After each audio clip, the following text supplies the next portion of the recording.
बिहार की तरह मध्य प्रदेश के दतिया विधानसभा उपचुनाव में भी बीजेपी की हार हुई। कांग्रेस प्रत्याशी घनश्याम सिंह 6000 वोटों से चुनाव जीत गए। इसी के साथ बीजेपी लगातार दूसरा उपचुनाव हार गई।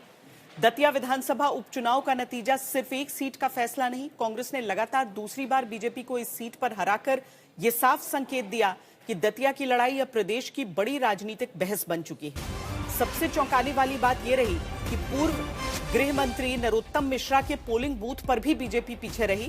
यहां कांग्रेस को 291 और बीजेपी को 264 वोट मिले।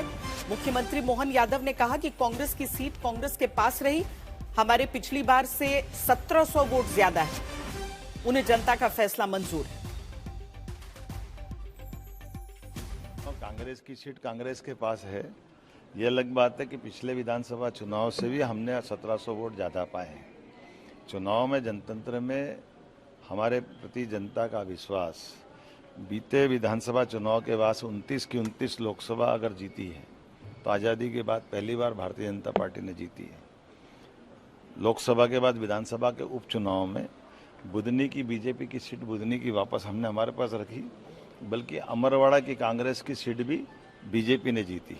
ये हमारा ट्रैक रिकॉर्ड है। इसी के साथ साथ तीनों राज्यसभा की सीटें आज़ादी के बाद वो भी भारतीय जनता पार्टी ने जीती।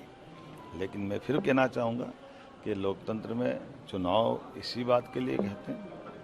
हमने अपनी बात रखी, कांग्रेस ने अपनी बात रखी, जनता ने जो निर्णय किया हम उसको सिरोधार्य करते हैं और उम्मीद करते हैं आने वाले चुनाव में और ताकत से लड़ेंगे और जीतेंगे।